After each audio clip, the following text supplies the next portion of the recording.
Lee Kong-ho was stepping out of Hainyo when something brushed his hand. Not a weapon, not a threat. A crumpled bill, small, soft from being folded and refolded, pressed against his fingers by someone who shouldn't have been anywhere near him. He looked down. A young black girl. Natural hair pulled back into a loose ponytail. A plain black server's uniform, his restaurant's uniform, still on her body from her shift. Wide eyes, jaw tight, fingers trembling as she held the money up like it cost her something just to offer it. His two men moved immediately, shoulders forward, hands reaching. He raised one finger. They stopped. Nobody paid Lee Kong-ho with crumpled bills. People paid him with envelopes, wire transfers, and silence. When they had nothing left to give, they paid him with fear. This was something else. He looked at her hands, then at her face. Then, slowly, he crouched down, not to intimidate, but to be level with her, eye to eye, the way you look at someone when you actually want to understand them. His dark jacket shifted at the sleeves. His expression didn't soften, but something behind his eyes changed. "You work in my kitchen," he said quietly. "Front of house," she corrected. Her voice barely held. "Table 6, 7, and 8. I've worked your dinner shift for 8 months. He said nothing. She swallowed hard, leaned slightly forward, and said 6 words that stopped a man who had stopped being surprised by anything a long time ago. "Please find my mom before they do." He didn't move. Neither did she. Behind her, 15 feet back on the sidewalk, a man in a dark jacket stood very still. Not walking. Not waiting for anything in particular. Just watching.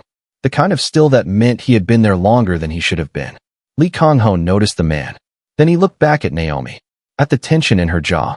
At the way she hadn't turned around, because she already knew he was there. She'd come anyway. Slowly, he reached out and took the money from her hand. Not because he needed it. Not because it meant anything as currency. But because whatever she was about to tell him was worth more than he could put a number on. And taking it meant he was listening. "Stay with me until the end." Because what this young woman said next didn't just surprise a man who had built his life on never being surprised. It changed him. Lee Kong-ho had controlled Koreatown for 12 years. He'd built his reputation on 3 things: precision, discretion, and a code that everyone in his world knew by heart. You didn't lie to him. You didn't cross his territory. And you never, under any circumstances, brought civilians into the business, especially not women. Especially not young ones with nothing to their name and everything to lose. His operation ran out of Hainyo, a sleek, expensive Korean restaurant on the main strip that served as both his legitimate front and his actual office. The food was genuine. The ambience was controlled. And the back room, behind the kitchen, behind the steel door with the keypad, was where the real business happened. He employed 32 people in that building. Cooks, servers, hosts, bartenders. Clean work, fair wages, no questions. He kept it that way on purpose. Civilians were insulation. They made the building look like what it wasn't. But they were also off limits. Untouchable. Anyone who worked a legitimate shift at Hainyo was protected by that fact alone. Naomi Davis had started as a dinner server 8 months ago. Quiet. Efficient. Never late. Never asked for more than her section. She'd learned how to read the room quickly. Which tables to linger at. Which to leave alone. When the men in the back came out, and the entire restaurant changed temperature. She'd learned, specifically, how to read him. He understood that now. His Blacktown car idled at the curb, engine running, as it did every night at 9. Jinsu and Park flanked the entrance, as they always did. The restaurants and shops along the block ran their usual closing routines, blinds drawn a little faster when his jacket appeared in the doorway. The couple at the corner finding somewhere else to be. The delivery driver suddenly very interested in his phone. Koreatown knew this exit. They'd learned to arrange themselves around it. But Naomi Davis hadn't arranged herself around it. She'd positioned herself directly in the middle of it. She'd stood there, in her server uniform, with that crumpled bill in her hand, and waited for the most dangerous man she had ever been within 10 feet of to walk toward her. Lee Kong-ho had seen desperate people. Men who owed more than they could ever repay. Business owners who'd made the wrong agreement with the wrong people. Grown adults who fell apart the moment he entered the room, who said anything, promised anything, just to get him to look somewhere else. Desperation, in his experience, made people small. This young woman was terrified. He could see it in every line of her body. But she hadn't gotten small. She'd gotten deliberate. And that was the thing he couldn't walk away from. Lee Kong-ho did not become the most feared man in Koreatown by accident. He became it the way all durable things are built, slowly, deliberately, and at considerable personal cost. 12 years ago, he had arrived in this city with a single duffel bag, a name nobody recognized, and a particular kind of hunger that had nothing to do with food. He was 26 years old, fluent in 3 languages, and had already done things in Seoul that closed certain doors behind him permanently. He wasn't running from anything, exactly. He was simply moving towards something he couldn't yet name, a version of control that felt permanent rather than borrowed. Koreatown in those days had structure, but it was fragile. 3 different organizations taxed the same businesses, contradicted each other's agreements, and created the kind of chaos that cost ordinary people the most. Shop owners paid twice for protection that never came. Restaurant owners cooked the books for men who didn't understand the books and didn't care to. The whole ecosystem was held together with threats and bad faith, and it ran on the assumption that nobody would ever show up who was patient enough to do it differently. Lee Kong-ho was patient enough to do it differently. He didn't take territory by force, at first. He took it by being useful. He settled disputes fairly, not generously, but fairly, which was rarer and more valuable. He kept his word with a consistency that people initially found suspicious and eventually came to depend on entirely. Within 18 months, 2 of the 3 organizations had folded their Koreatown operations, not because Kong-ho had destroyed them, but because nobody wanted to work with them anymore. Why pay for uncertainty when certainty was available at the same price? By the end of his 3rd year, Koreatown was his. Not loudly, not with ceremony. It was his the way gravity is yours, invisibly, completely, without negotiation. He opened Haenyeo in year 4. Named it after the traditional Korean diving women. The Haenyeo, who dove to impossible depths without equipment, without assistance, holding their breath longer than the human body was designed to allow, and came back up carrying something valuable. He'd always found something precise in that image. The willingness to go somewhere dark and airless and come back with what you went for. The restaurant was real. That mattered to him in a way he didn't discuss. The chef, Min Jun, had trained in Seoul and Paris and cooked with the kind of quiet authority that made food critics use words like transcendent. The dining room was spare and expensive, dark wood, low lighting, the kind of minimalism that announced money without announcing itself. Reservations took 3 weeks to get on a Friday.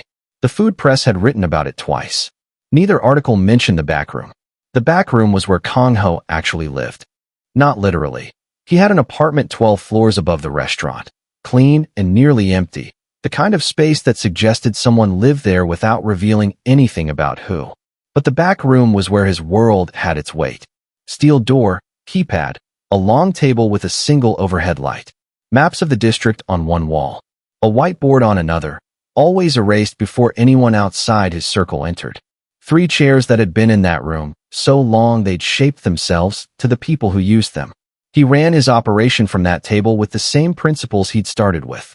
Precision, discretion, fairness, in the particular way that word applied in his world, meaning that the people who kept agreements were protected, and the people who broke them experienced consequences proportional to the breaking.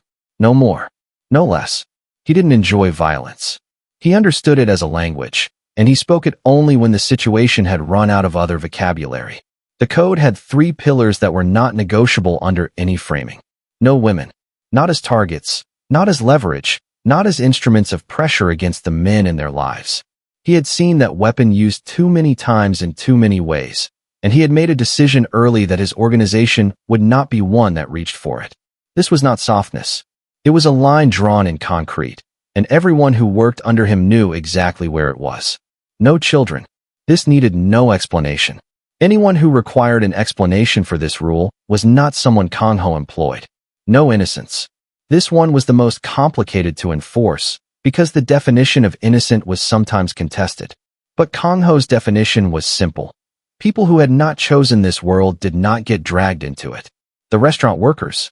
The shop owners who paid their fees and went home to their families. The neighbors who pretended not to notice his cars, and in return were never given a reason to truly be afraid. They were not part of the business. The business existed in its own cold logic, partly to ensure they didn't have to be.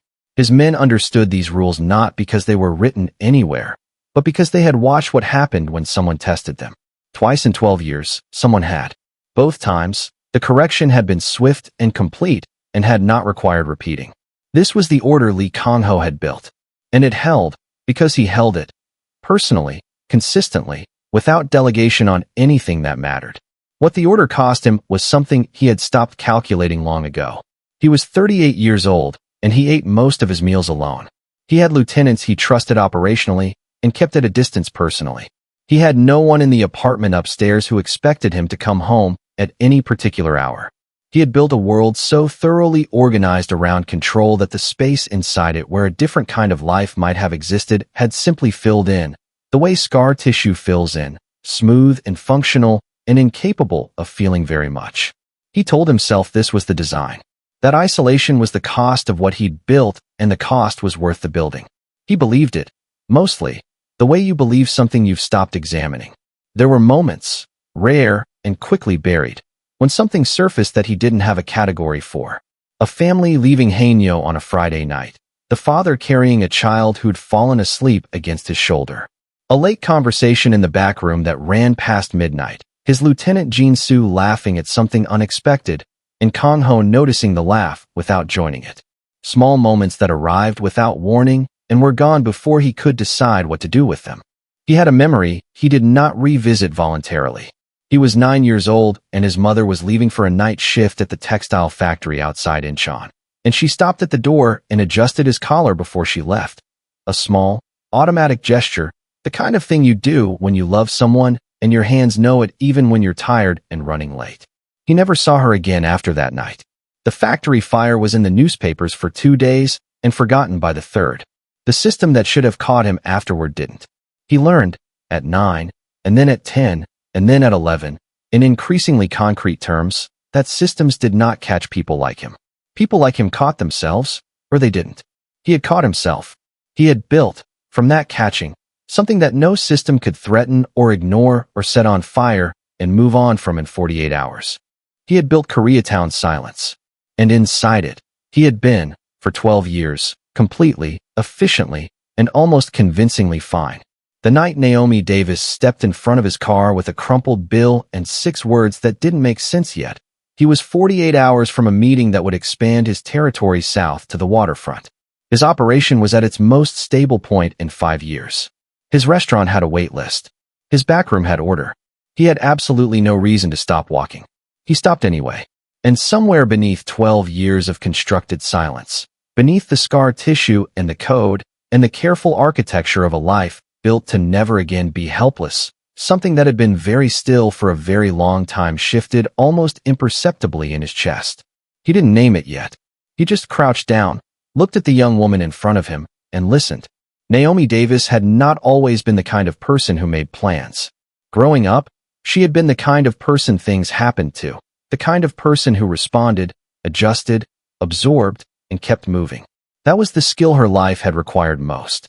Not strategy, not foresight, just the particular resilience of someone who had learned early that the ground could shift without warning, and the only real choice was how fast you found your footing again. Her mother had taught her that without meaning to. Jasmine Davis was not a woman who complained. She was a woman who worked 2 jobs through most of Naomi's childhood, sometimes 3 when the rent went up or the car needed something it shouldn't have needed. She cooked on Sundays when she had the energy and ordered takeout when she didn't, and she never made Naomi feel the difference in those 2 versions of Sunday as a measurement of anything. She showed up to every school event she could make and called from parking lots during breaks for the one she couldn't. She was the kind of mother who made the life they actually had feel like enough, which was, Naomi understood now, an extraordinary and underappreciated thing to do. Naomi was 22. She was 18 months into a social work degree at the city college, taking 12 credits a semester while working enough hours to cover half the rent on the apartment she shared with her mother in the Eastern District. It was not a glamorous life. It was a real one, and she had been, mostly, okay with that. 8 months ago, a woman from her mother's church had mentioned that a restaurant in Koreatown was hiring dinner servers and paying above the standard rate. Naomi had gone in on a Tuesday morning, spoken to the front-of-house manager for 11 minutes, and been offered the position before she reached the door on her way out. She started that Friday. She had understood within her first 2 weeks what Hainyo actually was. Not the specifics, not the names or the numbers or the precise geography of what operated behind the steel door at the back of the kitchen corridor. But she had grown up in a city, in neighborhoods where certain buildings had certain weights to them, where certain men moved through space in ways that other men didn't, and she had learned to read those signals the way you learn to read weather, not as a science, but as a survival skill. She knew what Lee Kong-ho was. She also knew, in the careful observational way she had developed over 8 months of working 6 feet from his world without ever entering it, several other things about him. She knew he arrived at Hainyo every day between 4 and 4:15 and was in the back room by 4:30. She knew he took his coffee without anything in it and drank it standing up, never sitting, which his assistant brought to the back corridor door at 4:45 with the precision of someone who had done it long enough to not need reminding. She knew he walked the dining room once per evening, usually around 7, when the restaurant was at full capacity, moving between tables with the quiet authority of someone confirming that the world was still arranged the way he'd arranged it. He never stopped. He never spoke to customers. He was visible for approximately 90 seconds, and then he was gone. She knew he left at 9. Always 9. The town car at the curb, engine running, Jinsu, and park at the entrance. The block rearranging itself around his exit the way water moves around something solid. He was outside for less than 2 minutes between the restaurant door and the car door. 2 minutes of sidewalk, no more. She had timed it. Not because she had been planning this. In the beginning, she'd cataloged his patterns the way she cataloged everything in that building. Carefully, quietly, because information was insulation and she had learned not to be careless in spaces where carelessness had consequences. She'd watched him the way you watch the edge of a cliff you happen to be working near. Not obsessively, just consistently, just enough to know exactly where the edge was.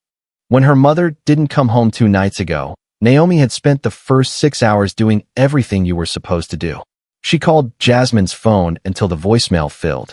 She called Jasmine's coworker, Patricia, who said Jasmine had left the community center where she worked after-hours programming right on time at 7:15, same as always. She drove the route between the community center and their apartment 3 times, slowly, looking for a car she recognized or a face she didn't.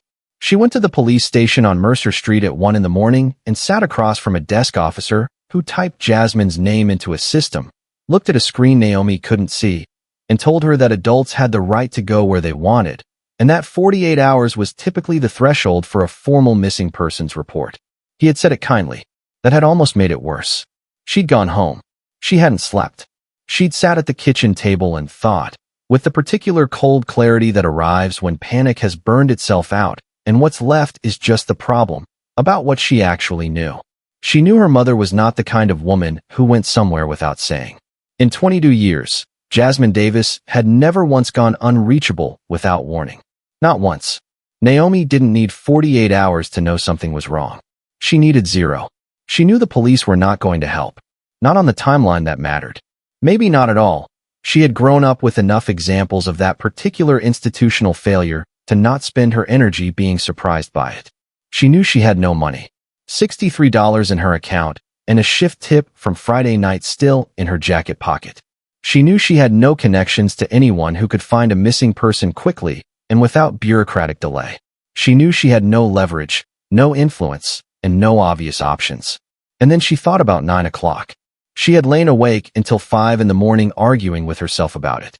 She had listed every reason it was dangerous, and the list was long, specific, and entirely accurate. She had listed every reason it was foolish, and that list was longer. She was a server in his restaurant, not a person in his world, and the distance between those two things was not symbolic. It was structural, real, the kind of boundary that existed because bad things happened when it was crossed. But her mother had been gone for 48 hours. And somewhere in the previous 8 months of 9 o'clock exits and silent dining room walks, Naomi had noticed something about Lee Kong-ho that she couldn't unknow. She had noticed the way he handled the one incident she'd witnessed in the restaurant. A supplier who'd come in loud and aggressive, making a scene near the host station, and Kong-ho had appeared from the back corridor and spoken to the man quietly. Too quietly for Naomi to hear from table 7. And the man had left without another word. She had noticed the way he'd instructed Park, without raising his voice, to walk home the dishwasher's teenage daughter who'd shown up to meet her father after closing and was waiting alone outside. Small things. The kind of things that didn't make it into the stories people told about powerful men, because the stories people told about powerful men were always the loud ones. Naomi had noticed the quiet ones. She was not naive. She was not telling herself that he was secretly good, or safe, or anything other than exactly what he was. She was telling herself something more specific and more useful, that he had a code, and that her mother's disappearance might land inside it. She had counted all of this, standing in front of her bathroom mirror at 8:15 that evening, still in her server uniform because she hadn't gone home to change after her shift. She had counted the cost, and she had counted the odds, and she had reached into her jacket pocket and pulled out the tip money, a small fold of crumpled bills, whatever she had, and she had held it in her hands and thought about her mother making Sunday dinner and adjusting her collar at the door, and she had made the plan. She would wait outside at 9. She would step forward before his men had time to think. She would hold out the money, because arriving with nothing felt like asking, and she needed it to feel like something else. She would say what needed to be said, as clearly and as quickly as possible, and she would look him in the eye when she said it. She was terrified every moment from 8:15 until the restaurant door opened. She stepped forward anyway. That was the thing about Naomi Davis. Fear had never once been enough to stop her from doing the thing that needed to be done. It just made her hands shake while she did it. And tonight, standing on that sidewalk with crumpled bills pressed against her trembling fingers and the weight of a suspicious man's stare on her back, her hands were shaking badly. But she didn't step back. She never stepped back. The door opened at 9 o'clock exactly. Naomi had been standing in the same spot for 22 minutes, close enough to the entrance to be seen immediately, far enough from the curb that she wasn't blocking the car. She had chosen the position deliberately, visible but not aggressive, present but not threatening. She had thought about this the way she thought about difficult tables during a shift. Positioning mattered. The way you approached someone told them, before you spoke a word, what kind of conversation was coming. She needed this conversation to have a chance. The restaurant door swung open and the temperature on the sidewalk changed. That was the only way she knew to describe it later.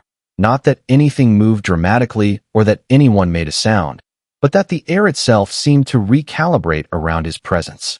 Jin-soo came out first, then Park, then Lee Kang-ho in the black tailored jacket she had watched leave this building 40-something times before. Same exit, same pace, same 2 minutes of sidewalk between the door and the car. She stepped forward. Jin-soo's reaction was immediate and physical. His arm came up and his body angled toward her in a single motion, the kind of movement that didn't require thought because it had been practiced until it was instinct.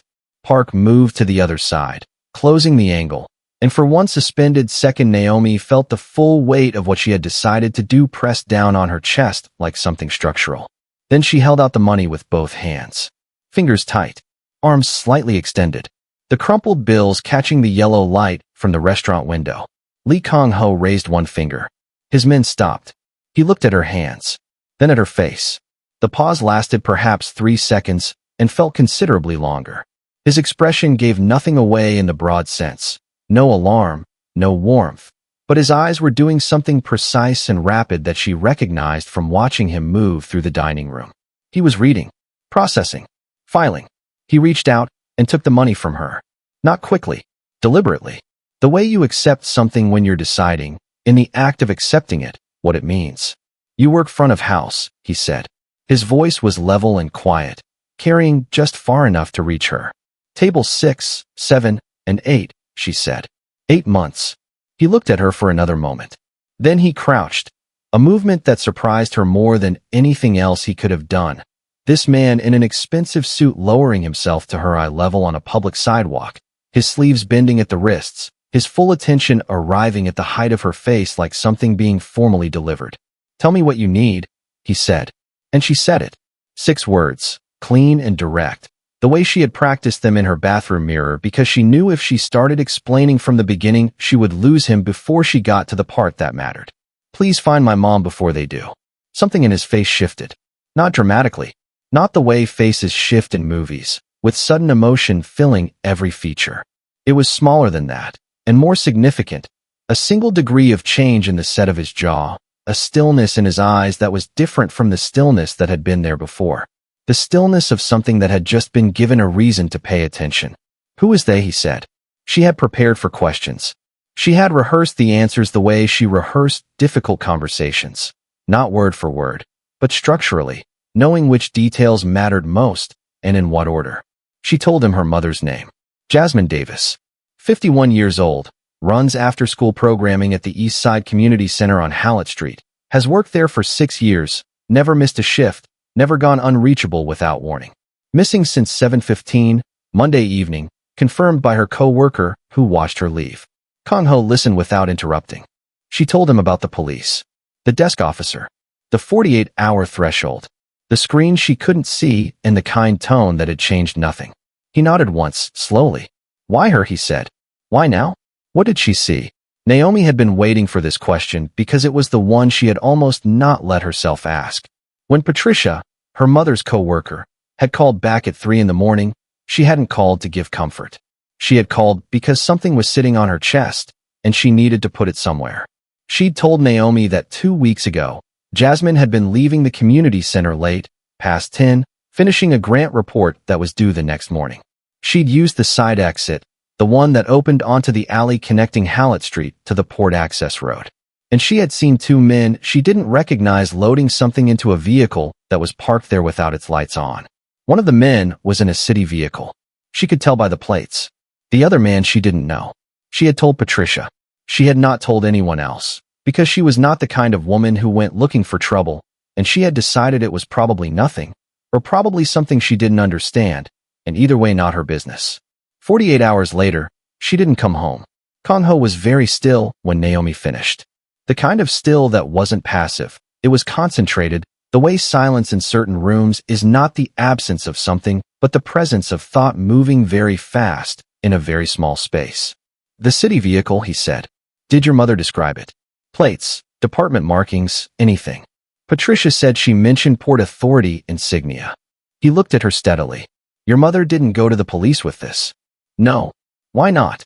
Because she's been in this city for 30 years, Naomi said. She knows how that goes. Something passed across his face that she couldn't fully name. Not disagreement. Something closer to recognition. He stood up slowly, and Naomi became aware again of how much physical space he occupied. Not through aggression, but through the particular gravity of someone who had spent years being the most significant presence in every room he entered. He looked past her shoulder, just briefly, in the direction of the block behind her. His expression didn't change. But he spoke to Jin-soo in Korean, low and fast, 4 or 5 words that she didn't catch, and Jin-soo moved without hesitation. Not toward the car, but back toward the restaurant entrance, pulling out his phone as he went. Kang-ho looked back at her. The man standing behind you on the sidewalk, he said quietly. Gray-brown hair. Dark jacket. He's been there since before I came out. Naomi felt the cold arrive in her stomach before it reached the rest of her. She had known.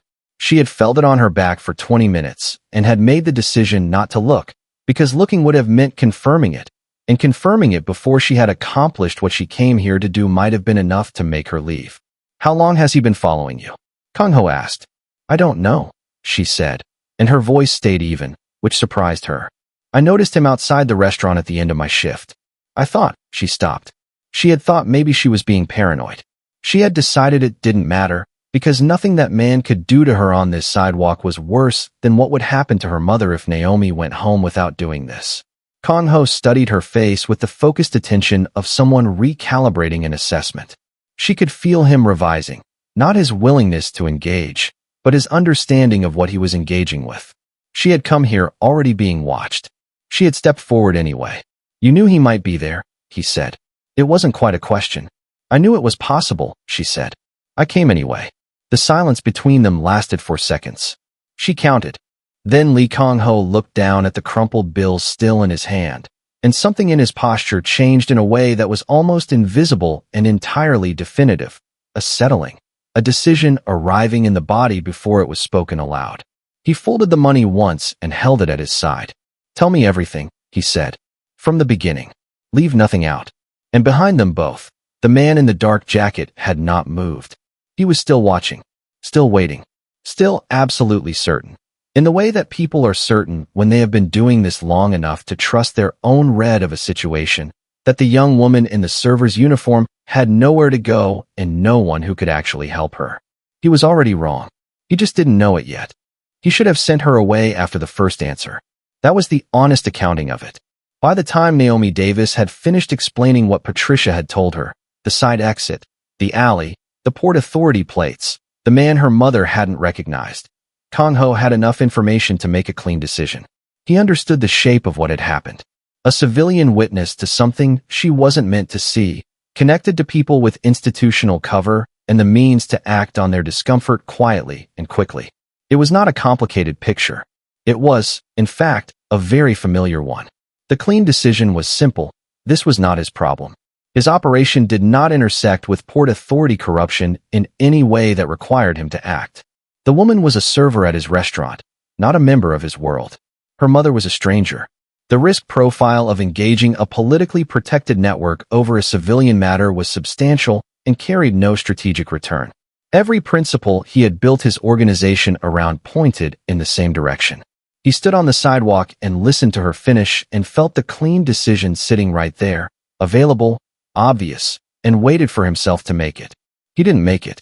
Instead, he stood very still and looked at Naomi Davis, at the controlled steadiness of her voice delivering information she had clearly organized in advance, at the slight tremor in her hands that her voice was working hard not to match, at the way she maintained eye contact with him the way people do when they are frightened and have decided that looking away would cost them something they can't afford to lose. And something happened in his chest that he hadn't given anything permission to do. It broke open. Not dramatically. Not with the sudden force of something that had been under pressure. It broke the way ice breaks in early spring, quietly, along lines that had been forming for a long time, without anyone marking their progress. He knew what it was. He had spent 12 years not looking directly at it, which was its own kind of knowledge. He was 9 years old and standing in a corridor that smelled like floor wax and recycled air, in a government building in Incheon that processed claims related to industrial accidents. A man behind a desk with a nameplate he couldn't read yet had explained, in the patient and slightly exhausted tone of someone delivering information they delivered many times per week, that his mother's case was under review, that these things took time, that there were processes, that someone would be in touch. There had been a form. He remembered the form more clearly than the man's face. A pale green sheet with boxes that his grandmother had filled in with a pen that kept skipping, pressing harder each time it skipped, until by the last line the writing had gone through to the page underneath. Someone would be in touch. No one had been in touch. Not in any way that mattered. His mother's name had entered a system designed to absorb names without resolving them, and his grandmother had taken him home on a bus that smelled like diesel, and he had sat very still the whole ride, watching the city move past the window, learning something that he would spend the next 29 years building a life around. Systems did not catch people like them. People like them caught themselves, or they didn't. And the only reliable protection from a world that would take things from you without consequence was to become something the world calculated before it acted. Something that changed the arithmetic of what was worth attempting. He had become that thing. He had done it thoroughly and at considerable cost, and he had never once, in 12 years, questioned whether the cost was worth it. It was worth it because it had worked. Because the boy in that government corridor, still, watchful, absorbing the information that he was on his own, had become a man that nobody would look at across a desk and dismiss with a pale green form and a promise that meant nothing. That was what he had built. That was what it was for. He looked at Naomi Davis and understood, with a clarity that arrived without asking for it, exactly what he was looking at. Not a girl, not a civilian, not a problem he hadn't asked for. He was looking at someone who had done what he had done at 9 years old, had assessed every available option, found them insufficient, and then found a different one. Had walked straight toward the most dangerous calculation available because every safer calculation had already failed. Had stood on a sidewalk being watched by a man she knew was there and held out everything she had anyway, because everything she had was not very much, and the thing she needed was enormous, and the gap between those two facts had not stopped her. She had not come to him out of fear. She had come to him out of faith, the specific, costly, clear-eyed faith of someone who has looked at a situation honestly and decided that this, improbably, is the best available option. That was rarer than anything he encountered in his professional life. In his professional life, people came to him because they had no choice and they were afraid. This young woman had no choice and she was afraid, and she had come anyway because she had watched him for 8 months and decided he was worth the attempt. He didn't know what to do with that, exactly, but he knew he wasn't sending her away. He spoke to Park quietly, without turning away from Naomi. The man behind her. Don't approach. Just make sure he doesn't follow her when she moves. Park separated from them without a word, drifting back along the sidewalk with the casual purposefulness of someone who knew how to occupy space without appearing to do anything in particular. Then Kang-ho looked at Naomi directly. There's a tea house 2 blocks north on Hallett. Songs. Tell the woman at the counter that I sent you and that you need the back room. She'll understand. You'll be safe there. He paused. Don't go home tonight. Don't call anyone except the number I'm going to give you, and only call it if something changes before I reach you. Naomi looked at him steadily. You're going to help her. He didn't answer that directly. He was not in the habit of making declarations. He said, go to Songs. Wait. She held his gaze for one more second, long enough that he understood she was not moving until she was sure, and then she nodded once, turned, and walked north on Hallett with the focused calm of someone saving their fear for later because they needed their hands free right now. He watched until she was half a block away. The man in the dark jacket had not moved. Park was positioned between them with comfortable invisibility. Kang-ho turned and walked back into Hanyo. Now Kang-ho said, and Jin-soo, keep this inside the 3 of us until I know what we're looking at. Nothing out, nothing discussed anywhere else. He ended the call. He sat in the back room of the empire he had built to never be helpless again, with a handful of crumpled bills on the table in front of him and the memory of a pale green form and a corridor that smelled like floor wax somewhere underneath everything.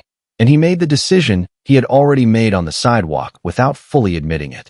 He was going to find Jasmine Davis.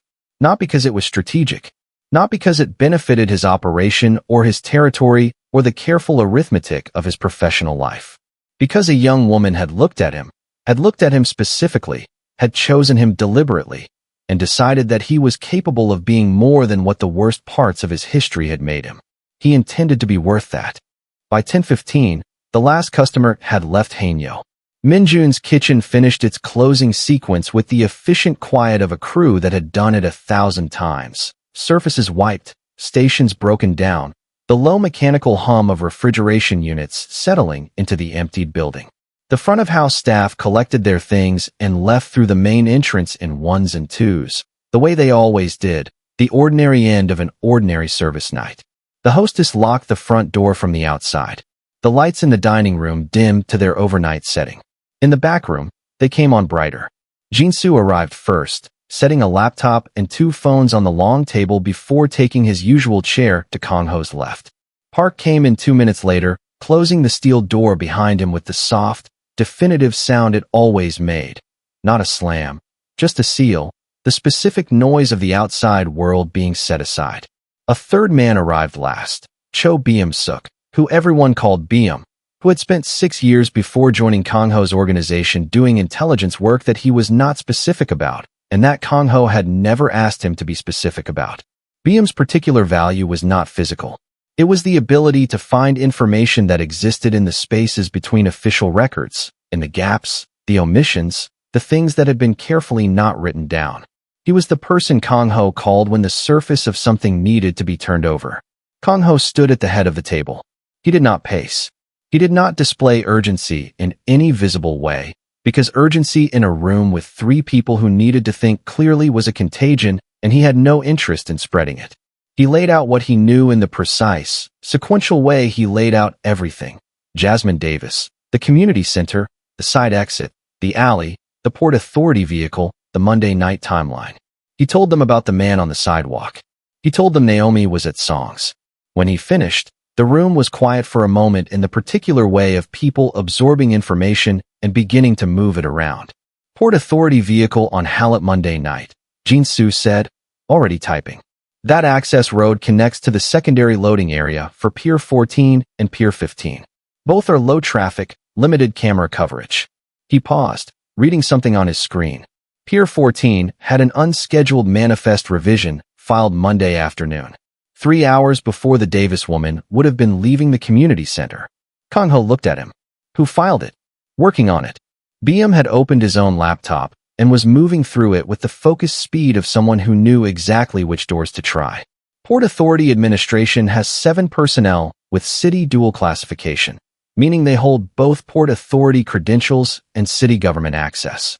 That's the overlap you're looking for. Someone who can move between those two systems without creating the kind of paper trail that draws attention. He scrolled. Of those 7, 2 have had financial activity in the last 6 months that doesn't correspond to their salary grade. Names, Kang Ho said. One is a logistics coordinator named Stroud. The other, BM stopped. His scrolling stopped. The room noticed the stopping because BM did not stop unless something had stopped him. The other, Kang Ho said. The other is Deputy Director Harlan Voss. City Infrastructure and Port Operations. BM looked up from his screen. He's also on the Mayor's Economic Development Advisory Council. Has been for 4 years. The room absorbed this. Park shifted in his chair. Jin-soo stopped typing for a moment and then started again, more carefully. Kang Ho said nothing for several seconds. He was doing the calculation that the name required, not emotionally, but structurally. Harlan Voss was not a mid-level bureaucrat with a side arrangement. He was a man with political adjacency, institutional authority, and the kind of profile that generated scrutiny if he became the center of a story. Which meant the people protecting whatever he was involved in were not protecting a small operation. They were protecting an investment. Pull everything on Voss, he said. Financial, personal, professional. I want to know who he answers to above the line and who he works with below it. BM nodded and kept moving. What came out of the next 90 minutes was not what Kang Ho had expected to find when he had made the call an hour ago. He had expected something contained, a local arrangement, maybe a small-scale diversion of port resources for gray market cargo, the kind of thing that required a witness's silence as a precaution, but not as an emergency. That was the most common shape of this kind of thing. What they found was not contained. It was not small-scale, and it had been operating, by Jin-soo's preliminary estimate, for somewhere between 3 and 5 years. The framework emerged piece by piece, each element connecting to the next with the cold logic of something that had been built to last. Pier 14 and Pier 15 had been used intermittently for unlisted cargo processing. Not every week, not on a visible schedule, but regularly enough that the pattern was there if you knew what you were looking for. The unscheduled manifest revisions were the mechanism, filed late, processed through a secondary approval chain that ran through Voss's office, and closed out before the standard audit cycle caught them. The Port Authority vehicle scene near the community center was registered to a fleet account under infrastructure operations, Voss's division. And the cargo, Jin-soo found the first thread of it in a cross-reference database that tracked irregular shipping insurance claims, anomalies that suggested contents had been mislabeled for transit. BM pulled the thread further into financial flows that moved between 3 shell companies registered in different states, all sharing a single registered agent whose name appeared on documents connected to 2 previous federal investigations that had been closed without prosecution. The cargo was people. Kang Ho stood at the head of the table and looked at the information spread across 3 screens and felt something that was not surprise, because very little surprised him anymore. But that was nevertheless significant. It was the specific, weighty feeling of a thing being larger than its container. He had walked into this expecting a single woman who had seen something inconvenient. He was looking at a network that had been moving human beings through his city's port infrastructure for years, protected at the administrative level, invisible in the official record, and ruthless enough to disappear a community center program coordinator within hours of identifying her as a risk. Jasmine Davis had not seen a transaction. She had seen the edge of something enormous. And the people running it had not hesitated. Park spoke carefully. This goes well above anything we've touched before. Politically protected, federally adjacent given the previous investigations. If we move on this. I know, Kang Ho said. It's not just exposure for the operation. If Voss has the kind of cover that closed 2 federal cases, he has reach. Moving against his people means moving against people who have resources we don't. I know, Kang Ho said again. His voice was the same as it always was, level, quiet, giving nothing away about the weight of what he was holding. The room waited. This was the moment that his rules were designed for. This was precisely the kind of situation that his 12 years of careful, bounded, strategically sound operation had been structured to never enter. The cost-benefit calculation was not ambiguous. Engaging a politically protected trafficking network over a civilian matter, a woman who worked his restaurant, whose mother he had never met, was not rational by any framework he had ever applied to his professional life. He picked up Naomi's crumpled bills from the table where he'd set them when he came in. He held them for a moment, thought about a young woman at Song's tea house, sitting in a back room, waiting. Thought about what it had cost her to walk toward him on that sidewalk, already knowing someone was watching her. Thought about the pale green form and the corridor and the man behind the desk who had said the words "someone will be in touch" with the confidence of someone who knew the words were sufficient because the person receiving them had nowhere else to go. He set the bills back down. "Here is what we're going to do," he said. "We find Jasmine Davis first. That is the immediate priority and nothing changes it. While we're finding her, BM continues building the full picture. Every name, every transaction, every connection. When we have Jasmine and when the picture is complete, I will decide what happens with it." He looked around the table. "This does not leave this room. No crews, no outside contacts, nothing until I say. We run this 3 people and we run it clean." Jin-soo and Park nodded. BM was already typing. "One more thing," Kang-ho said. "The man who was watching Naomi on the sidewalk. I want to know who he works for by morning. Not approximately. Exactly." He pulled his chair out and sat down for the first time since the meeting had started, leaning forward with both forearms on the table, looking at the screens with the focused, unhurried attention of someone who has made a decision and is now simply working the problem. The money had bought more than Naomi Davis knew. It had bought the full weight of the most precise and capable mind in Koreatown, applied without reservation to the problem of bringing her mother home. What it had also bought, though neither of them could have known it that night, was the beginning of the end of something that had been hiding in their city for years, behind manifest revisions and shell companies and the institutional confidence of men who believed they were untouchable. They had been untouchable until tonight. Tonight, someone had finally looked. The name came back at 1:47 in the morning. The man on the sidewalk, gray-brown hair, dark jacket, the particular stillness of someone trained to observe without being observed, was a private contractor named Reeves. No first name in any of the documents BM surfaced, just Reeves, the way people in certain lines of work shed their first names, the way you shed anything that creates attachment. He had a military background that ended ambiguously and a subsequent decade of work that existed in the record as a series of LLCs registered to addresses that turned out to be mail forwarding services. He had been connected, loosely but traceable if you knew where to look, to 2 of the same shell companies that ran money through the port operation. He was not police. He was not federal. He was the kind of solution that men like Harlan Voss reached for when they needed something handled without institutional fingerprints. A contractor who understood that his value was his invisibility and that his continued employment depended on maintaining it. He had been following Naomi since at least Tuesday morning, possibly longer. Kang-ho read BM's summary at the long table with the particular stillness he brought to information that required immediate action but not immediate reaction. The distinction mattered. Reaction was what happened when emotion got ahead of thought. Action was what happened when thought was finished. He was finished thinking in approximately 4 minutes.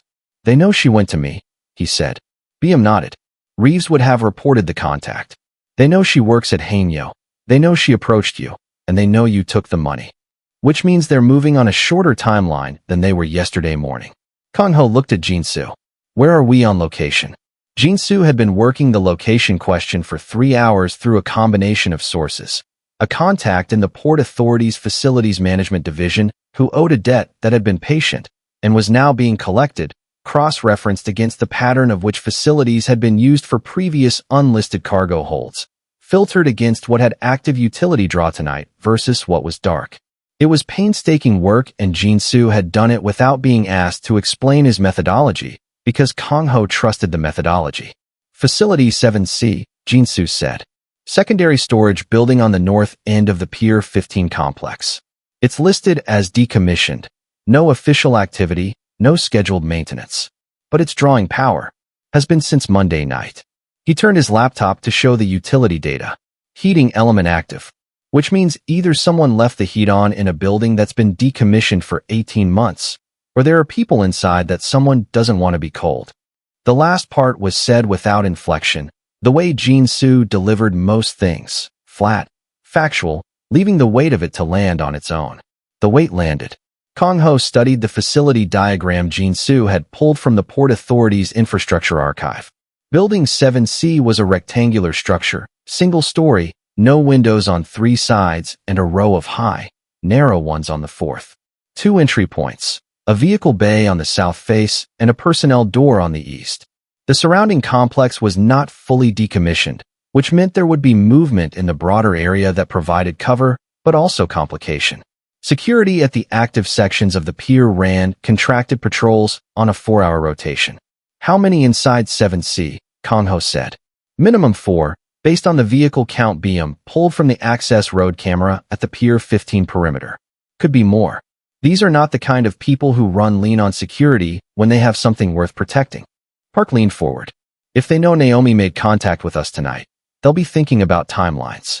They'll want to move whatever they have in that building before we can organize a response, assuming they think we will respond. He paused. When do they move? Jin-soo checked something on his screen. There's a container vessel leaving Pier 15 at 0600. Scheduled stop is offshore transfer point, final destination unlisted, which is itself an irregularity that only gets through because Voss's office processes the paperwork. He looked up. If they're loading before departure, they load between 3 and 4:30. That's when the pier access road has the lowest patrol overlap. Kang-ho looked at the clock on the wall. 2:04 a.m. 2 hours.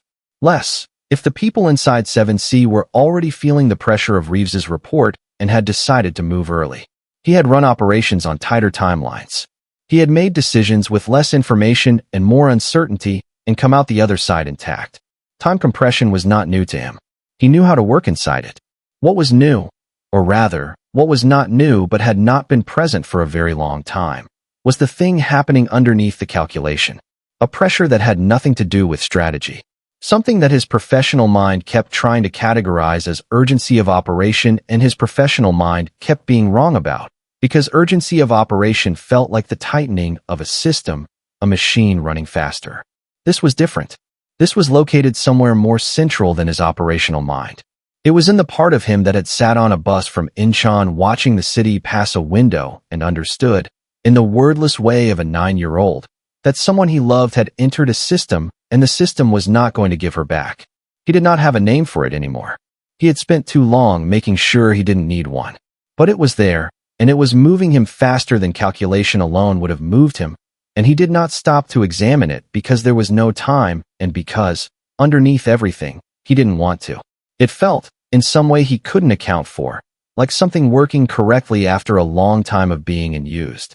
Here is what we don't do, he said, and his voice was steady in the way it was always steady, giving nothing away about what was running underneath it. We don't go in loud. We don't go in with numbers that create noise or draw the patrol rotation. These people have political cover and they will use it. One call from Voss to the right person, and we have law enforcement responding to a disturbance at Pier 15 that becomes a very different kind of problem. He looked at Park. We go in with the minimum effective force. Small, fast, no footprint. We get Jasmine Davis out of that building, and we are gone before anyone with a badge has a reason to look at us. For people, Park said immediately. You, me, Jin-soo, and Ryu. Ryu was a name that rarely came up in backroom conversations because the situations that required Ryu were, by design, rare. He was precise in ways that others were not, and he understood the difference between force that resolved a situation and force that complicated it. Kang-ho nodded. Get Ryu. He looked at BM. You stay here. If anything changes on the Voss end, any communication, any activity suggesting they've escalated their response to tonight, you call me immediately. Don't wait to be sure. Call. BM nodded without looking up from his screens. One more thing, Kang-ho said, and this was the part that was not operational. Songs. Naomi is still in the back room. She's been waiting for 4 hours. He wrote a number on a piece of paper and handed it to BM.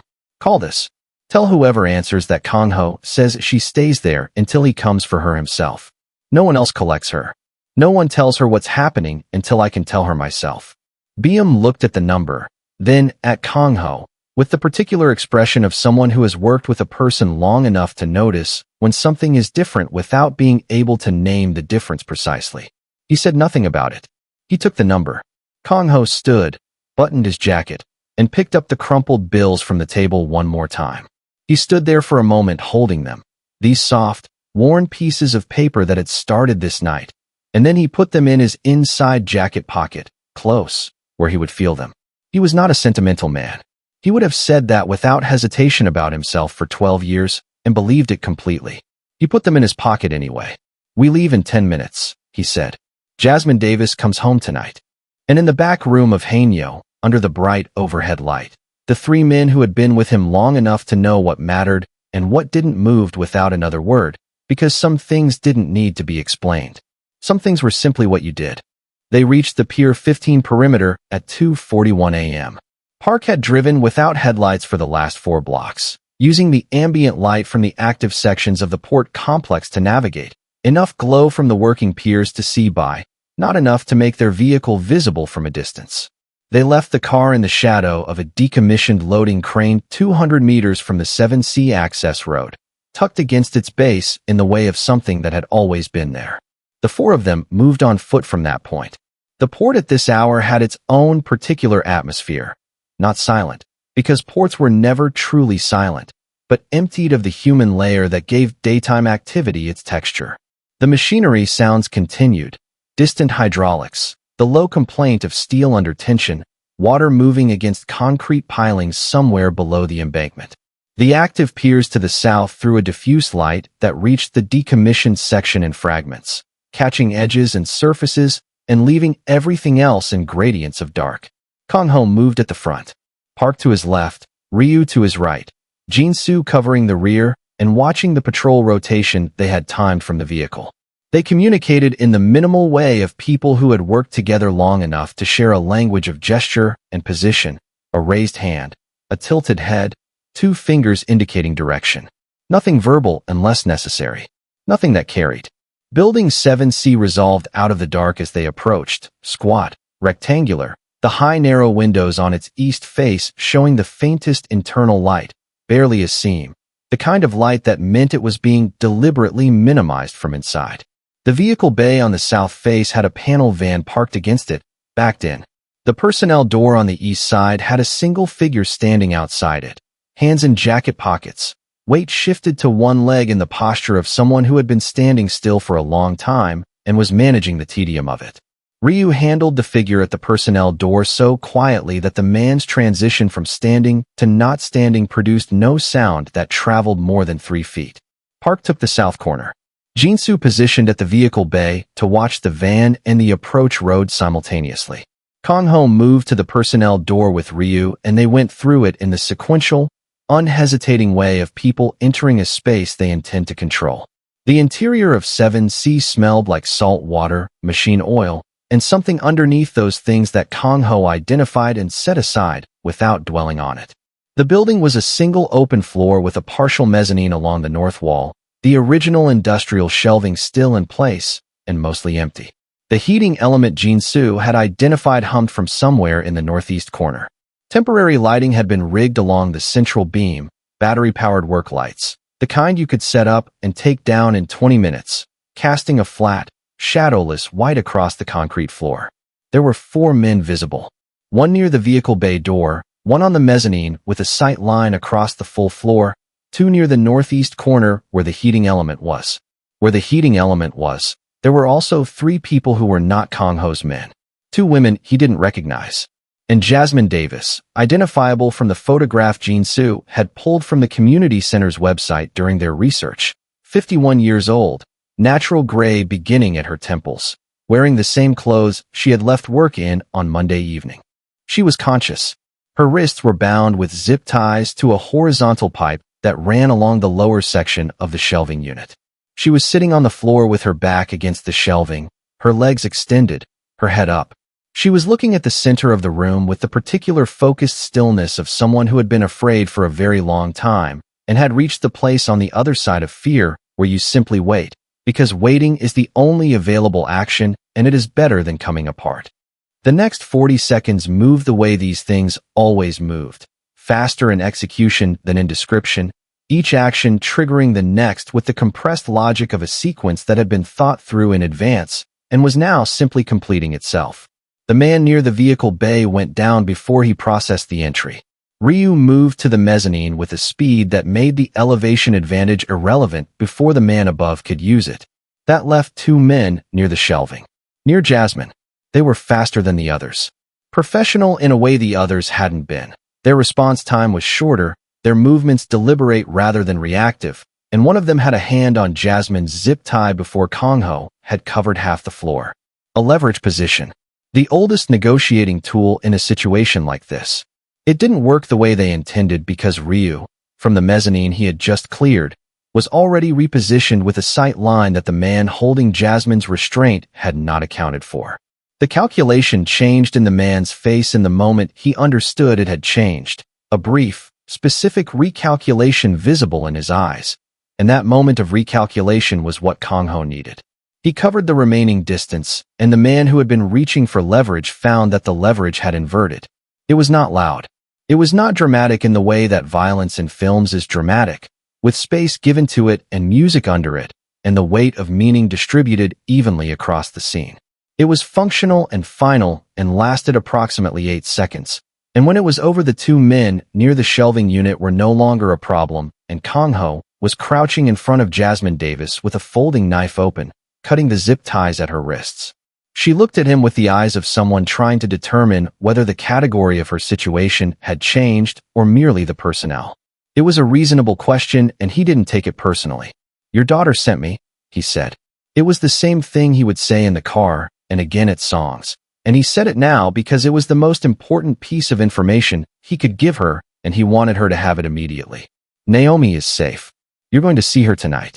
Jasmine Davis closed her eyes for exactly 2 seconds. Then she opened them and said, in a voice that was rougher than it would normally be, but entirely steady, "The other two women. They're coming with us," Kong-ho said. He helped her to her feet. She was unsteady for a moment, 2 days on a concrete floor, and accepted the steadying without comment, which told him something about her. She found her footing quickly. She looked around the building with the systematic scan of someone taking inventory, confirming that what he'd told her corresponded to what she could see. "There were more of them earlier," she said. "For left about an hour ago." "I know," Kong-ho said, which was not entirely true. He had suspected a reduction in personnel as they prepared for the early morning transfer, and her information confirmed it. They won't be returning. Park and Jin-soo had moved to the other two women, helping them up, communicating in the quiet way that people in shock needed. Not loud, not rushed, just present and directional. Both women were ambulatory. Neither was in a condition that required immediate medical attention beyond what the next few hours would provide. Kong-ho walked to the northeast corner of the building where the temporary work lights had been set up and where, on a folding table pushed against the wall, the operational paperwork of what had been running through Pier 15 was laid out with the comfortable carelessness of people who believe they were in a secure location. Manifests, transfer documents, a ledger with dates and figures and codes that corresponded, he was certain, to the financial flows BM had been tracing for the past several hours. He did not take any of it. He photographed everything with his phone, systematically, every page, every document, the ledger open to each spread. Then he took from his jacket pocket a piece of paper on which BM had written, in the earlier hours of the evening, the contact information for a specific federal investigator, a name that had appeared in the documentation of one of the 2 previous investigations that had been closed without prosecution. A name that had appeared as the investigator of record, which meant someone who had tried to find this before and had been stopped by the same institutional protection that had kept it running. He placed the piece of paper on top of the ledger, face up, where it would be found.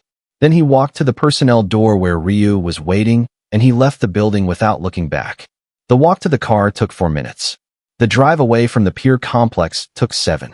By the time they reached the street that connected the port district to the rest of the sleeping city, there was nothing behind them that looked like anything had happened.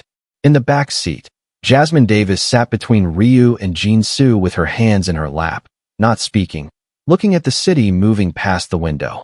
At one point she looked at the back of Kong-ho's head in the front seat, and said, quietly, "Who are you?" He said what he had told Naomi's mother once before in a different context, and what was true in the only way that mattered tonight. "Someone your daughter trusted," he said. That was enough for me. Jasmine Davis looked back out the window. She didn't say anything else. She didn't need to. The city at 3 in the morning had a quality that no other hour produced. Not silence. The city was never truly silent, but a particular thinning of the human layer, a reduction in the density of presence that made the streets feel wider than they were and the lights feel further apart. Traffic signals cycled through their sequences for intersections that held no cars. Storefronts stood dark behind their gates. The occasional figure moved along a sidewalk with the purposeful isolation of someone who had somewhere to be at an hour when most people didn't. Kang Ho drove this time. He had taken the wheel from Park at the pier complex without explanation, and Park had moved to the back without requiring one. It was not a decision Kang Ho had made consciously. His hands had simply gone to the door of the driver's side and the rest had followed, because there was something about this particular drive, this specific passage through the emptied city with Jasmine Davis alive in the back seat, that he needed to be the one to make. He drove carefully, not slowly, but carefully, in the way you carry something that matters. Behind him, the back seat was quiet. Jasmine had accepted water from a bottle Jinsu produced from the bag he kept in every vehicle, and she drank it in measured sips, not rushed, with the deliberateness of someone making conscious decisions about their own body, because conscious decisions were what you made when you were reclaiming ownership of a situation. The other 2 women had been redirected to a separate vehicle, Parks, following at a distance, to a location BM had arranged in the previous hour, somewhere safe and attended by people who knew how to receive people in their condition without asking the questions that could wait. Jasmine Davis looked out the window. Kang Ho watched the road. The city moved past them in its 3 em thinness. "The other women," Jasmine said, after a while. Her voice had recovered some of its natural register, still rough at the edges, but fuller than it had been in the building. "Where are they going?" "Somewhere safe," Kang Ho said. "They'll have what they need." A pause. "Will someone help them?" "After tonight." "Will someone actually?" "Yes," he said. She seemed to weigh this. Then she accepted it, which told him she was listening not just to the word, but to the way it was said, and the way it was said had been enough. Several blocks passed. "My daughter," Jasmine said. Not a question exactly.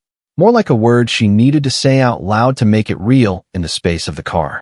"She's been waiting for you since 9 o'clock, Kang Ho said. "She hasn't slept." She wouldn't have, regardless of what anyone told her. Something moved across Jasmine's face in the rearview mirror. Not quite a smile, but the precursor to one, the expression that comes before the emotion fully arrives because the body anticipates it before the mind catches up. "That's her," she said softly. "That's exactly her." A pause. "She came to you." "She did. She planned it. She had timed my exit for 8 months, Kang Ho said. She knew my routine. She knew where to stand. She had the money ready and she had what she needed to say reduced to 6 words because she understood she had a narrow window, and she didn't waste any of it." He kept his eyes on the road. "She was being followed when she approached me. She knew it was possible. She came anyway." The sound Jasmine made was quiet and brief and not quite a laugh and not quite a sob, but something in the register between them. The sound of a mother receiving confirmation of something she had raised a child to be and had not been entirely certain had taken. It had taken. "She gets that from her grandmother," Jasmine said, and her voice was steady. "I always said she got the stubborn from my mother's side." Kang Ho said nothing. He drove. Song's tea house appeared at the end of the block, dark from the street, the front completely unlighted in the way of a business that was closed, but with the faintest warmth visible at the very back, past the front room and through the interior, where a light had been left on for someone who was waiting. He parked at the curb and turned off the engine. Jinsu reached for his door. Kang Ho stopped him with a single word. His name, said quietly, and Jinsu settled back. Ryu was still. The car held its quiet. Kang Ho got out alone. He went to the tea house door and knocked twice in the way he had told BM to tell Song. Too slow, too quick, and heard movement inside almost immediately, because no one in that building had been asleep. The door opened and Song herself stood in it, a woman in her 60s who had known Kang Ho for 9 years and who communicated most things through expression rather than language. She looked at him. He gave a slight nod. She stepped aside and he went through the front room and down the short corridor to the back room and knocked once on that door and opened it. Naomi Davis was on her feet before the door was fully open. She had been sitting at the low table with a teacup she hadn't touched and a phone she'd been holding without using because there was no one to call who would have better information than waiting. And she had been waiting with the focused, coiled stillness of someone holding themselves together through the force of not letting themselves come apart. She saw his face first. She read it the way she had learned to read the temperature of rooms, quickly, accurately, understanding what she was seeing before he spoke. He stepped back from the doorway, and Jasmine Davis came through it. What happened next was not something Kang Ho looked away from, though some instinct told him that the private nature of it deserved distance. He stood at the edge of it and he watched, because he had carried this possibility through a night of calculations and risks and cold operational decisions, and he needed, in some way he couldn't have justified professionally, to see it arrive. Naomi made a sound when she saw her mother. A single, compressed syllable that carried everything the previous 54 hours had cost her. Every hour of controlled fear and deliberate planning and not allowing herself to imagine the version of this night that ended differently. She crossed the small room in 2 steps, and Jasmine caught her the way you catch someone you have been afraid of never being able to catch again. Completely, both arms, with the full weight of relief behind it. They didn't speak for a long moment. They didn't need to. Kang Ho stood in the doorway of a tea house at 3:15 in the morning and felt something move through his chest that had no professional category and that he made no attempt to name or manage or set aside. He let it be there. It was, he thought, the least he could do, to let it be there, in this room, at this hour, because it was the truest thing present and it deserved that much. After a while, Naomi lifted her head from her mother's shoulder and looked at him across the room. Her eyes were wet, and she didn't try to cover it. She opened her mouth to speak, and he could see the architecture of what she was trying to say, the gratitude that was too large for the available language, the attempt to find words proportional to what the night had cost, and returned. He reached into his inside jacket pocket and took out the crumpled bill she had pressed into his hand 7 hours ago on a sidewalk outside his restaurant. He crossed the room and placed them on the table beside the untouched teacup. "Your mother is home," he said. It was the whole of what needed saying. Naomi looked at the money on the table, then back at him. Her expression held something beyond gratitude, a recognition, specific and clear, of the transaction that had actually occurred tonight. Not money for services, not obligation and its discharge. Something that didn't have a name in the language either of them operated in, but that both of them understood exactly. He held her gaze for a moment, just long enough that she would know. You were never in danger here. Not from me. Not in this building. Not on that sidewalk. Not at any point in the hours between. Whatever else I am, that was never the risk. Then he stepped back. Take care of her tonight, he said. Both of you sleep. Tomorrow begins something different, and you'll need to be rested for it. He looked at Jasmine once, briefly, directly, the look of one person acknowledging another's particular kind of surviving. And then he turned and walked back through the corridor and through the front room and out through the door that Song held open without a word. He got in the car. Jin-Soo didn't ask how it had gone. Ryu said nothing. The car pulled away from the curb with the quiet efficiency of everything else that had happened tonight, moving through the 3 a.m. city, leaving the lit window of Song's tea house behind. Kang Ho looked at his hands on the wheel. The crumpled bills were gone from his pocket now, returned, transaction closed, account settled in every formal sense. He felt lighter than he had in years. And heavier. Both at once, in the way of things that matter, which always carry their own specific weight. Not the weight of burden, but the weight of meaning, of something that happened and cannot unhappen, that has changed the specific gravity of the person who was present for it. He drove home through the quiet city. He didn't try to set it aside. Some things don't announce their importance when they happen. They arrive quietly, inside ordinary-looking nights, dressed in the clothes of a crisis rather than a turning point. You don't know, standing on a sidewalk at 9 o'clock with crumpled bills in your hand, that you are standing at the edge of the life you will build everything else from. You only know that you are afraid and that you are doing the thing anyway, because the thing needs to be done and you are the one present to do it. The significance comes later. It comes in the accumulating evidence of what you became, and when you look back from that distance you can see the night clearly, the cold air, the yellow light from the restaurant window, the moment a man in a black jacket looked at you and decided, for reasons you will spend years turning over, to say yes. Naomi Davis finished her degree 14 months after that night. Social work, as she had planned.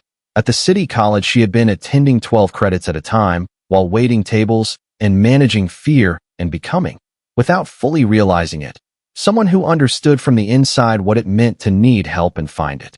She walked across a stage in a gymnasium that smelled like folding chairs and industrial carpet and accepted a piece of paper that represented something larger than its physical weight. And Jasmine Davis sat in the fourth row in a yellow dress she had bought specifically for this occasion and cried without any attempt at composure, because composure was not what the moment called for. She was hired 8 months later by a nonprofit that worked missing persons cases, specifically the cases that fell into the institutional gaps, the ones that didn't generate the kind of attention that moved bureaucracies, the ones involving people whom the systems designed to find them had decided, in their slow and indifferent way, were lower priority. She was good at it immediately, in the way you are good at things that draw on the full architecture of who you are rather than just the parts you developed for professional purposes. She knew how to sit across from a family in the particular state of suspended terror that missing produced and communicate, without false promises and without the language of procedure, that she was going to find every available option and pursue each one until it was exhausted. She knew this because someone had done it for her. She knew what it felt like from the receiving end, the specific texture of being taken seriously by someone who had no obligation to take you seriously. And she carried that knowledge into every case. She worked the way you carry something you were given and intend to pass forward. She found people.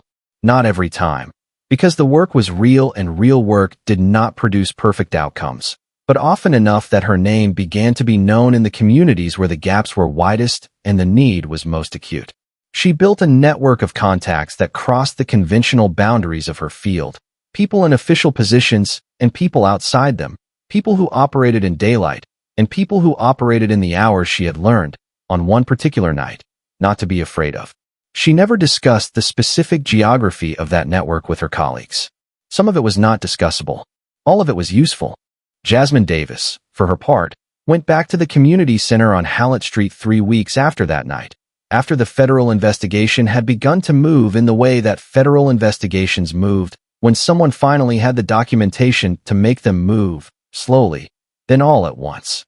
She went back because the after-school program needed someone to run it, and she was the person who ran it, and because the children who came to that program on Tuesday and Thursday afternoons had not stopped needing somewhere to be simply because their program coordinator had been through something. She told no one at the center what had happened, except Patricia, who already knew the outline and had the grace to ask no questions about the details. She made Naomi dinner every Sunday. Always something real, not takeout, not convenience, but the kind of meal that required time and attention and produced leftovers that lasted into the week. It was not a formal arrangement. It was simply what they did, and they both understood that the doing of it was its own kind of language, its own weekly confirmation that everything was still intact. On the first anniversary of that night, Naomi stopped at Hainyo on her way home from the community center where she had started volunteering on Thursday evenings. The restaurant was in its dinner service, the dining room at the full capacity that still required 3 weeks advance booking on a Friday. She did not go in through the front. She went around to the side entrance that the staff used and spoke to the young man managing the kitchen corridor, who recognized her from the 8 months she had worked there and who, without being asked, went to get someone. She handed an envelope to Jean Sue. Inside the envelope was a single piece of paper. On it, in her handwriting, was a name, a woman, 43 years old, who had been missing for 11 days and whom Naomi's organization had located and returned to her family 6 weeks earlier. Just the name. No explanation. No message. She didn't think an explanation was necessary. She thought he would understand. She left before Jean Sue had fully processed that she was going. Lee Kong-ho read the name that evening at the long table in the back room, alone, after Jean Sue had placed the envelope in front of him without comment and then left the room with the discretion of someone who understood when a thing was private. He sat with it for a while, just the piece of paper and the name and the quiet of the back room at the end of a business day. Then he opened the bottom drawer of the cabinet that stood against the east wall of the back room. The one with the lock that only he had a key to. The one that contained nothing operational, no documents of professional significance, nothing that would mean anything to anyone reconstructing his business. He placed the paper inside. The following year, another envelope. Another name. He read it at the same table, in the same quiet, and placed it in the same drawer. The year after that, another. Then another. They accumulated the way things accumulate when someone keeps them carefully, not in a pile, but in a sequence, each one distinct, each one carrying the specific weight of a person who came home because the work had been done with the particular seriousness that came from knowing, personally, what it meant to need someone to do it. He never told anyone about the drawer. It was not discussed in the back room. It appeared in no accounting of his life that the world had access to. It was simply there, locked, in a cabinet in a back room in a restaurant in Koreatown, containing a growing collection of names of people he had never met who were alive because of a woman who had learned what she learned on one specific night and had spent everything since then passing it forward. He was, by any external measure, the same man he had been. His territory operated as it had operated. His code held. His reputation generated the same adjustments in the city around him. The thinning of foot traffic, the dropped eyes, the careful navigation of his presence by people who understood what he was and arranged their lives accordingly. He had not become someone else. He had not resolved the contradictions of what he had built and what he had chosen, on one night, to do with it. Those contradictions remained, as they always had, because they were real and real things did not resolve simply because something important had happened inside them. But the drawer was there, and he kept it locked not to hide it from the world, though it was hidden from the world, but to protect it from the version of himself that the world required. To give it a space that the rest of his life did not enter. To let those pieces of paper be what they were, in the quiet of a locked drawer, without having to survive contact with everything else. This is what power actually is, in the end. Not the thing that makes people cross the street.